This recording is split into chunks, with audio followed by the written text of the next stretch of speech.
มาสูงค่ามาสูงพ่อแม่พี่น้องเฮากูก็กูคนค่ะหักกูก็ค่ะมาสูงค่า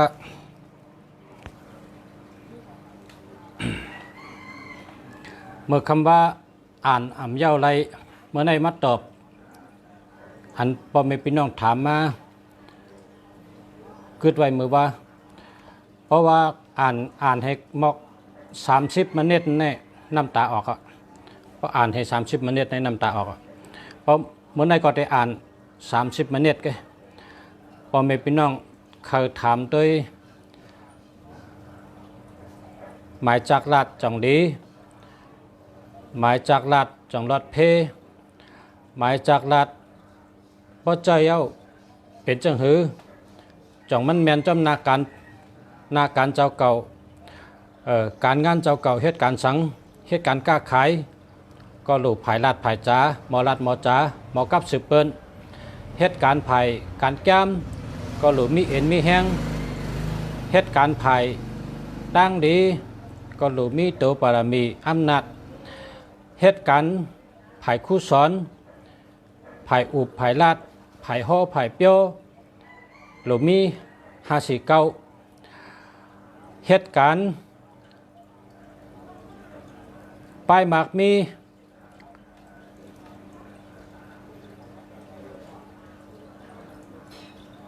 โลโต8นะโลโต8พอเป็นป้ายหมากมีพอเคยเป็นก้นหมากก้นมีโลไรมีโต8พอเคยเกี่ยวเจอเชื่อเจอโลไรมีโต6พอเคยมีสติปัญญาโลไรมีโต5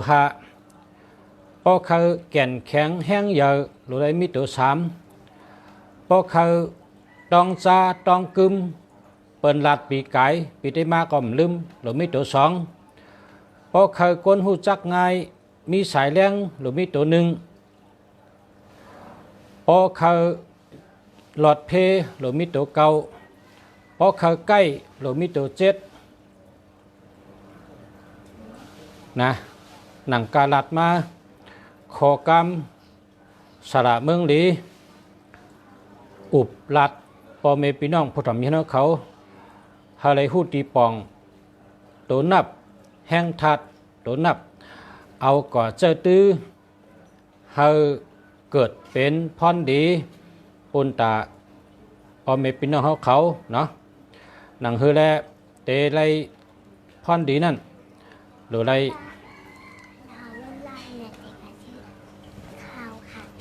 จำเผยกับจำเผยแม่จะสั่งมาตาย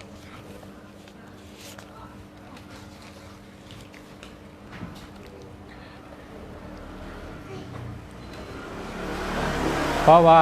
เขาเจอแมนเมลมันปะไหนมันก็หันพันดีมันพอเหตุการณ์ศาสนาปุนตาเฮศาสนาพุทธพระเป็นเจ้าเฮืองเปิงเสือเพราะเขาเฮศาสนาเฮืองเปิงเสือหรืออะไรมี9599นะพอเป็นก้นอันเขาเฮศาสนาพุทธจึนเสือมดเสือขึ้นเยอะเมื่อสูงเฮืองเปิงเสือก็หลุมี9599เฮ็ดสังเฮเหมือนนั่นเฮ็ดสังเฮเหมือนนั่นนั่งเฮเหมือนนั่งจุกเฮเหมือนจุกเฮ็ดสังเฮเหมือนนั่นพอเฮ็ดสังอ่ำเหมือนสังอ่ำดีตัวพอนั่งซ้ำอิงเสาพอจุกซ้ำอิงเสาอ่ำดีตัวพอจุกก็จุกซื่อๆบันนั่งก็นั่งซื่อๆเฮ็ดสังเฮเหมือนนั่นครับอาสาเขากาคันเยินนะข้าวยามป้นกว่าเอาขึ้นอำไรข้าวยามก็เหมือนนาดีก็พอมันเหตุการณ์ตั้งแต่1 โมงต่อถึง12 โมงพอเต็ม12 โมงขึ้นเต็ม1 โมงจะไหนนาดีนั่นเหตุการณ์มันอยู่ตาเสเหตุจอมนาดีของมันนาดีนั่นเหตุจอมกับข้าวยามอำกึดอำลึนาดีเนี่ยอำต้นข้างว่าเกาข้าน เกาฮื้อเกาอ่ำเฮ็ดในมันว่าเสปอกนาลีเนี่ยมันกว่าอยู่แต่1 มองต่อ 12 มองข้าวยามก้นเขาก็เหมือนกันครับอาสาก้นเขาก็ใหญ่จอมนาลีเข้มนาลีเล็บตัว1 ถึง 12ตัว1 ถึง 12ตัว1 ถึง 12ให้ไหนเข้มนาลีนั่นก็ปั่นทั้งวันอาสาก้นเขาก็ใหญ่จอมเหมือนนั้นครับเย้าก็กลางวันกลางเดือเจ้าออกกลางค่ำก็ตกกลางเดือเจ้าก็ออกกลางค่ำก็ตกเฮ็ดจอมนาทีของมันเป็นสภาวะพิงเปิงเนรกะตัวเอากลางวันเลยมันเปิดเผยเจอครับพอถึงขิงออกมันก็ออกพอถึงขิงเต็งเป็นว่ากลางวันเต็งพอถึงขิงตกเป็นห้องกลางวันตกก็เพราะฉะนั้นแหละก้นเฮาคาก็โหลหักข้าวยาม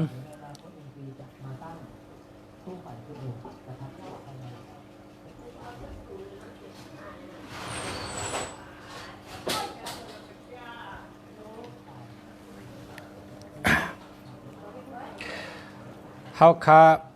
เจอหมายพงในก็เจอหึงหลีเจอหามันแมนจอมนาการเจ้าเก่านะพอเฮาเฮ็ดจอมมันติดจอยเฮานะพอเฮาเฮ็ดจอมมันติดจอยเฮาเฮ็ดจอมหามันแมนหามันเจอพอมันเจอพอมันแมนมันติปั่นพรดีเฮาพอมันเจอพอมันแมนเขาก็ติชุมข้าวยามหลายๆชุมข้าวยามก่อนหลายๆก็เพราะฉะนั้นเฮาคาโลหักข้าวยามหักตัวเจอพอเฮาหลูหลอมลุ่มลา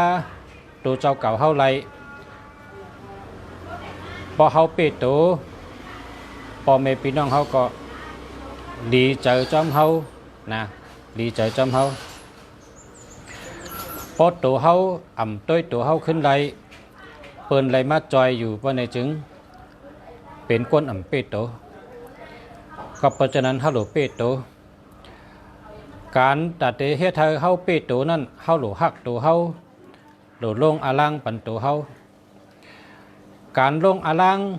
อันมีวันชุมในเป็นการลงอาลังปันตัวเจ้าเก่าเหมือนเจ้าหนังเฮาซื้อเอาหมายพงดีๆมาเจออันนี้เป็นว่าลงทุนบันตัวเจ้าเก่าเหมือนหนังเฮาเอาเงินไล่สอนปิญญาไล่เฮียนปิญญาเฮาไล่ปิญญาเฮาไล่มีตังหู้อันนี้เป็นห้องว่าลงทุนลงอาลังปันเจ้าเก่าขึ้นพอเฮ็ดจังไหนเนี่ยลงอาลังปันเจ้าเก่าเนี่ยตื้นมีวันชุมค่ะตื้นมีวันชุมพอลงอาลังกล้าขายต่างเมี้ยวเนี่ยขันกุ่นกล้าตั้งขายขึ้นลงมังปอกก็เมียดมังปอกก็ชุมมันเป็นสภาวะของมันก้อยกาพอเฮาลงอาลังปันตัวเก่าเนี่ยมีวันชุมค่ะมีวันเมียดตัดเสกค่ะหนังหือเฮาติป่องใจก้ามเขาในลุงเสียเมืองลีใครลัดชูจบเฮาหาตั้งหู้ใส่ตัวนำเฮาชื่ออ่านปับลิกนำพอชูอ่านปับลิกนำป่องว่าชูมีตั้งหู้นำอันนั้นอ่ะเป็นว่ากวนลงอาลังปันตัวเก่า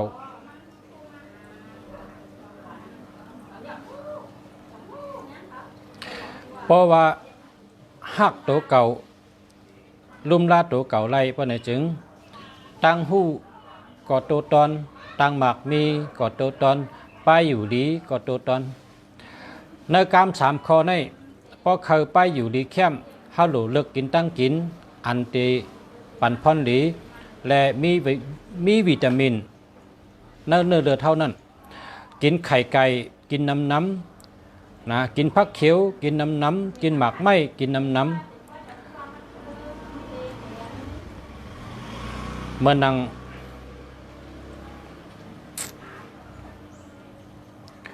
ไว้หมักอื่นขิงข้าหอมมีหอ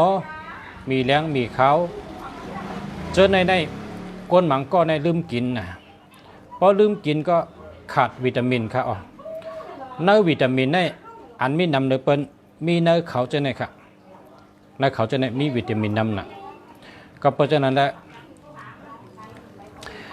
เฮาขาลูกกินซ้ำไปว่าอำเกียกก็เฮาลูกกินเพราะว่าเนื้อหมักไหมเนื้อหมักไหมในวิตามินอันนำเลยเปิ้นเป็นหมักขามครับหมักขามอันอยู่ในเถินในคือนั่นหมักขามอันมนๆนั่นนะ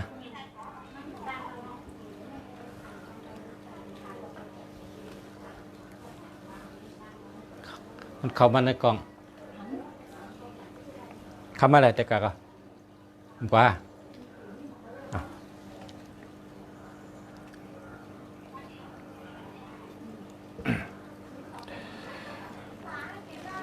หมากไม้อันมีวิตามินนำเลยเปิ้นให้เป็นหมักขาม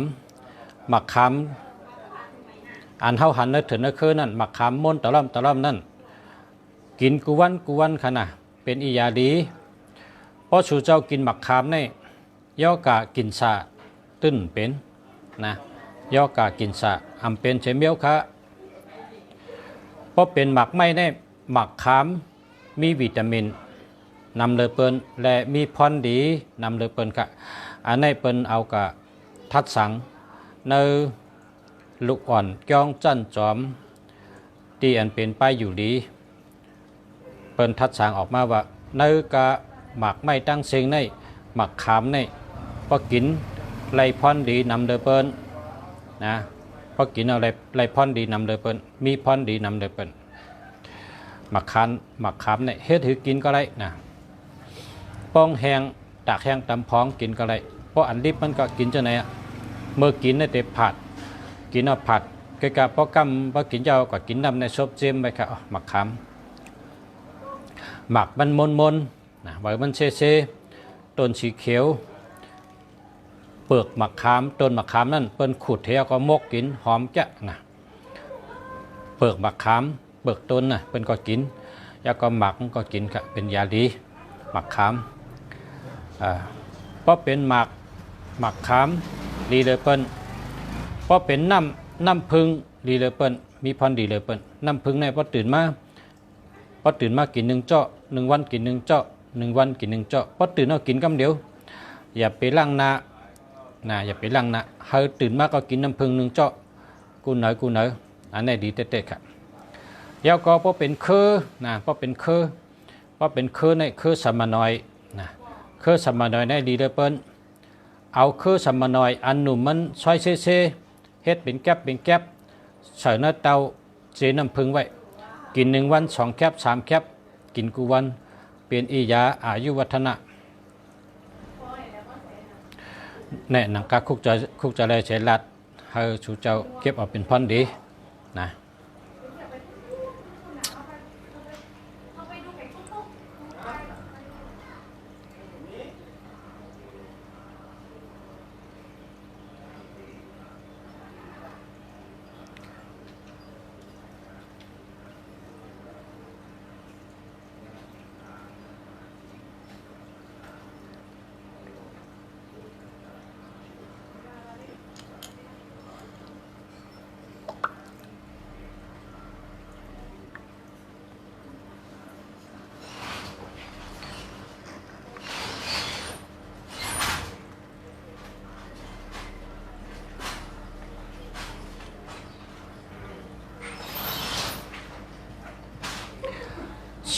ด้วยปันหมายพงพอมีพี่น้องเขากำนะกำเกิดขึ้นอุบด้วยปันหมายพงอันพอมีพี่น้องถามมาก่อน0991393795อันนี้เอา8เห็นนะอย่าไปใจ1393795อันดีโกหรือเปล่าในเป็น37นะ37ใน3773ในเกิดอุบัติเหตุนะเกิดอุบัติเหตุ3773ในเกิดอุบัติเหตุอำปันพรดีสังกะมีลองลู่ลองซุ่มมีลองเจ็บลองเป็นมีลองเจ็บลองตายก็37อำนั้นก็73ในมีการลองลู่ลองตายก็3773ในปันพรดีค่ะเอาค่ะ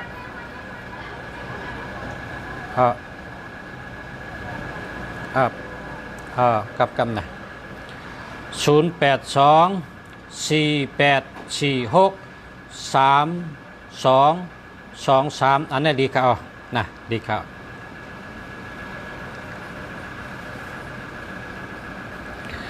0804835223อันนี้มีศูนย์นำนะครับหาเหมือนกันเนาะ0954536871นั่นแน่ดีครับ954เป็นคนมีปัญญาครับ9545445เป็นคนมีปัญญา549เป็นคนหมอรัดหมอจ๋าป๊อบเผอเคยเป็นคนหมออุบหมอรัดหมอจ๋าเข้มเฮากะซื้อ549ครับเพราะว่าพ่อแม่พี่น้องเฮากว่าซื้อต่างตีอำไรมาเลยคาได้ซื้อปันคามีนำหน้า549ป๊อบเผอเคยเป็นคนหมอรัดหมอจ๋าหมออุบหมอรัดหมอโฮหมอเปียวหมอแต้มหมอหมายหมอจับกับเปียแหลงกะแต้มวอกแต้มเจิงแต้มความเพราะเผอเคยเปลี่ยนก้นมีปิญญาโตตอนกูวันกูขิงกูวันกูยำกูเลินกูปีกับวันตามือนาเพราะเผอเคยเป็นก้นหมอลาดหมอจ๋าหมอโฮหมอเปียวหมอแต้มหมอหมายหมอแต้มกับเปียแหลงกะแต้มวอกแต้มเจิงปะไหนสั่งมาค่ะตีคาในมีนำหนัก5499ในก็มีนำนะครับนะเพราะผักอะไรกล้วยกะมันเป็นย้อนตั้งหลูกก้นเฮาวาสนาก้องและก้องในมันเหมือนกันครับคำพองก็วาสนาภายหนึ่งแทงก้องก็วาสนาภายหนึ่งเนี่ยเจ้าเหมือนกันได้ไรครับนะหมายพงในมันหลูแมนจอมนาการเผยนาการมันก็จังไกปันพันดี0869160457อันนี้มีศูนย์ในกลางค่ะเอา8แทนนะมาสุงค่า0948368433อันนี้แล้วค่ะเจอแล้ว0628894868อันนี้ก็ดีค่ะเจอแล้วนะ0638699648อันนี้ก็ดีค่ะเจอแล้วค่ะอันนี้อ่านเนี่ยโอเค0824846323อันนี้ดีค่ะดีเด็ดๆครับ0936857471อันนี้ก็ดีค่ะ0977894556ถ้าเราแคมป์จันเนาะก็เนี่ยเนาะหมายพงสัตเทเนี่ยก็เนี่ยนะหมายพงสัตเท789เนี่ยเป็นเงือกนะเงือกกลางลายเงือกเนี่ยกำไตเขาว่าเงือกอันเป็นเงือกเนื้อน้ำอันนั้นเป็นห้องว่าเงือกน้ำเพราะว่าเงือกกลางลายเนี่ยมันบอกว่านักกาเนี่ยเป็นก้ามป่าลี่นักกาเนี่ยนะเป็นก้ามป่าลี่มันก็ห้องนักกาไทยเขาก็ห้องนักนะนักบอกว่านักกาเหมือนกันใกล้กับไตซ้ำห้องว่าเงือกกลางลายโดยเนื้อจัดที่ชลาญานอันเจ้าก้างเสือเตรียมไว้นั่นว่าเงือกกลางลายเต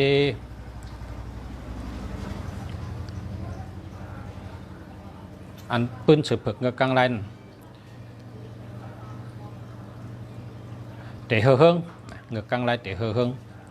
สืบเผือกเงือกกลางลายเตะเฮืองศึกปืนเมืองศาสนามั่งแจนเตลูกตั้งจึงจานบันออกเฉมืออุบวันอุบเมืองเป็นเจ้าจอมเป็นเจ้าขุนพุ่งใหญ่กำใหญ่ปรามีใหญ่กาเป็นขังแข้งยางมอนว่ามันความผมก้อมน้อมจูกูเจ้าคือเมืองไต้ขึ้นกัดเย็นขึ้นใหญ่จึงไต้ขึ้นในเราเดียวกันขอกัดเย็นในนั้นว่าไว้ในศาสนามั่งแจนนั่นเป็นห้องว่าปืนเสือเผือกเงือกกลางลายอ่านดีไงเพราะใครฮู้ก็ชื่ออ่านเนี่ยมีนำหนักปั๊บดิกมีนำหนักเพราะเขาใครฮู้เพราะใครฮู้ใครรักแหลมเลยหรือด้วยดิกนำมือนะตั้งฮู้ในมันมีเนดิกนะกับตัวเดียวได้ด้วย YouTube น้ำด้วย YouTube น้ำเข้ากับใน YouTube ด้วยน้ำใครหู้ลองสังก็มีน้ำจะเลอเสียด้วย YouTube ยาก็เขาซื้อลิกไตเขาซื้อปับลิกเขาด้วยหมอลิกไตด้วยลิกไตหมอลิกแองเกเลตชื่อลิกแองเกเลตหมอลิกเคชื่อลิกเคหมอลิกไทยก็ชื่อลิกไทยด้วยน้ำอ่านน้ำตั้งหูมีเนลิก0951133488อันนี้ก็หาเหมือนกันเนาะ0868599648อันนี้ดีค่ะดีเด็ดๆอ่ะ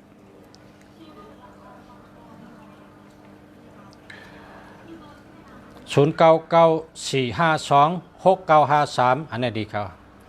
0627932876อันดีค่ะ3773เนี่ยอย่าไปใจเพราะใจได้มีอุบัติเหตุมีลองลู่ลองซุ่มมีลองเจ็บมีลองเจ็บลองมีลองอ่ำลีนั่นนะเพราะว่า3773เนี่ยจับกันได้หรอตับซึกมาในเป็นขึ้นอย่างมาสูงเป็นมี2 ตัวลายขาในเป็นว่าคารายะ64เนี่ยเดี๋ยวเมื่อเขาก็เรียกเป็นคารายะ64เพราะว่า64ในอาทิตย์เปงปังว่าพาอยู่จำก็เกี่ยวจะเชื่อเจอในคา64เนี่ยนะเมื่อเขาขับก็เรียกในปูมูกองซึกในเป็นใต้ค่ะลายขาในปูมูกองซึกเนี่ยซึ่งเมื่อเขาขับเป็นลูกอ่อนอาชักเก่าขบ10 ขวบในเขาขายำหันมันตะเสียเพราะวังเป็นใต้น่ะมันก็แกมาอุบแกมาลัดออกปะเทาเขาปูมูกองซึกเนี่ยลายขาเนี่ยตับมันจะในเป็นตับคารายะ64เนี่ยมาในเป็นเอา2 ตัวก็อ่านออกมามันต่อมันหิมจุ่มก้นเมือง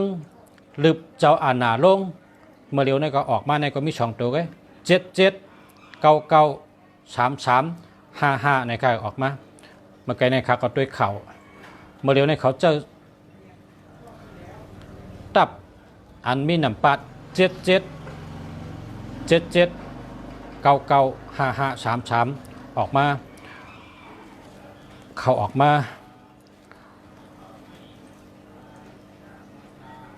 แข่งต่อกันอ่ะเนาะ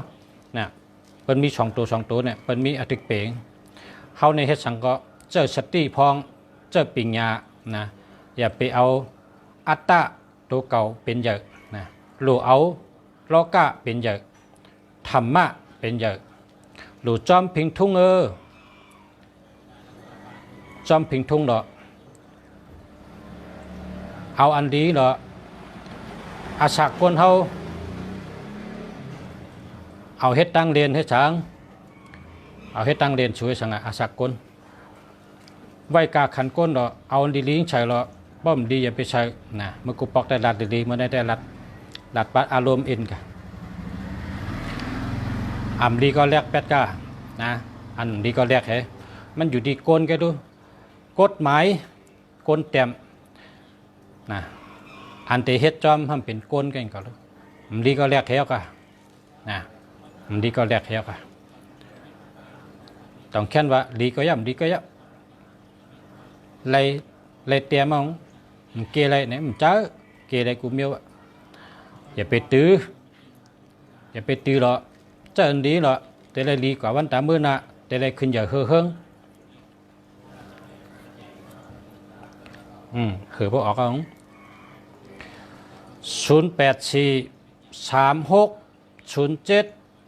0843607856อันนี้มันเป็น607เอา8เท่ามันดี0994526953อันนี้ดีค่ะ0831548955อันนี้หาเหมือนครับ0944435997จะเลยครับ0656399687อันนี้ดีเต้ๆเนี่ยอันนี้แคมให้เปิ้ลอันนี้แคมเต้ๆครับเนี่ย0656399687อันนี้เต้เจ้าตัวจอสักนะดีนะวะ099ขึ้นกว่า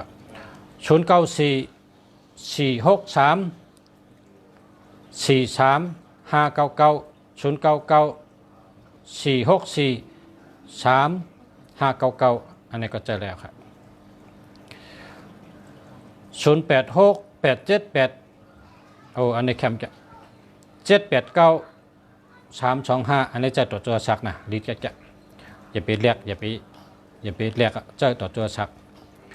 0927625419อันนี้มี76มวยหลวงอันนี้มวยหลวง76เนี่ยอย่าไปเจอแล้วนะมวยหลวงเป็นว่ามวยเก่ากองเพราะเผื่อมี7667ในมวยเก่ากองนำปัดกานำปัดรถเคืองนำปัดเฮิร์นนำปัดพงเพราะมันมี76ในมวยหลวงมวยหลวงมันก็ช่างมวยเก่ากองอันนั้นนะชื่อก้นกับพระจานสองตัวป้องกันเฮลัย13ในมวยหลวงเพราะตัวเป็น7ตัวเป็น6นะเพราะว่าวันฉอกจะตั้งวันจันทร์จับกันในก็มวยหลวงเพราะวันจันทร์ตั้งวันฉอกจะจับกันก็มวยหลวงนะ2วันในเปิ่นเดียวจับกันเพราะจับกันในมันดีนี่เซมิลค่ะเพราะว่า6776ในป้องมาจับกันในอัมดีเซมิลค่ะเอา8ให้0936857471อันไหนอ่านมาแก้ค่ะแคบหมดค่ะ0824846323อันไหนดีค่ะ0832478894อันไหนดีค่ะ0617094465อันนี้หาเหมือนค่ะ0955922503อันนี้หาเหมือนกัน0618678916อันนี้เอา8ให้หาเหมือน0654479976อันนี้เอา8ให้หาเหมือนกันอันเก่าเอาทึม8ให้แก้เทศ2ป๊อตทึม8ให้กว่าหาเหมือนแก้เอากิมให้แก้เทศ2ป๊อตทึม8ในก๋วยยุยักษ์ให้หาเหมือน0963436946อันนี้อะไรครับ0825699587นั่นดีครับอันนี้ดีครับ0944643559อันนี้อ่านยังมาแค่มาค่ะแค่มา0905873303เอา8กำเดียวผมดีเชีย0905877303เอา8ให้ดี0859225003เอา8ให้ครับหามา0926125275เอา8ให้หามาครับ0873021163เอา8ให้หามา0638599648เลยค่ะเจอแล้ว0859225003อันดีค่ะเอา8อ่ะ1783902758ดีค่ะหามา27ในผ่านเงิน2772ในผ่านเงิน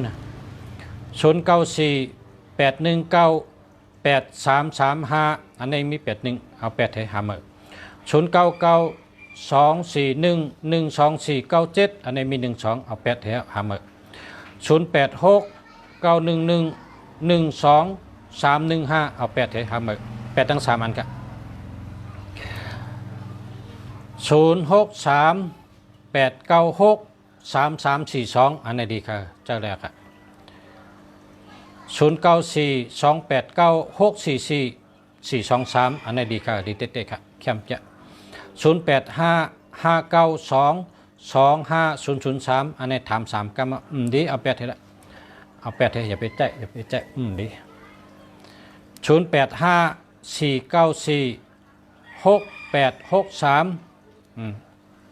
แค่หมดค่ะดีแล้วค่ะ0810905051หาใหม่ค่ะ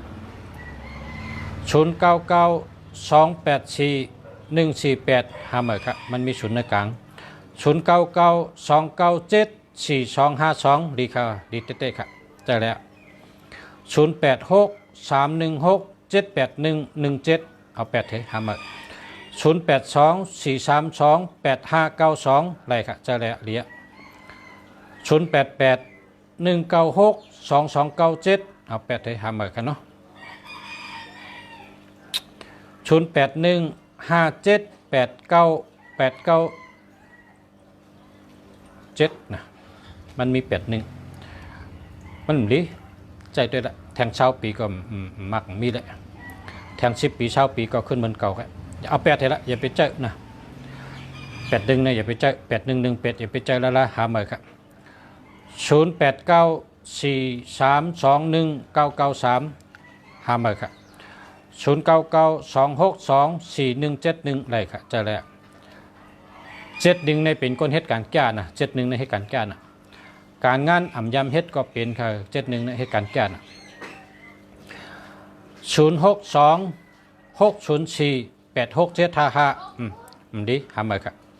0620085383ดีครับ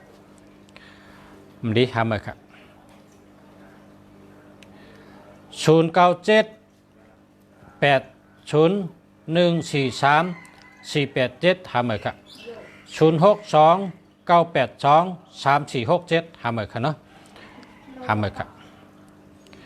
0825677635หาใหม่ครับ0978014353หาใหม่ครับ0993670497หาใหม่ครับ0992699231หาใหม่ครับ0942822610หาใหม่ครับ0922423417แล้วครับจะแล้ว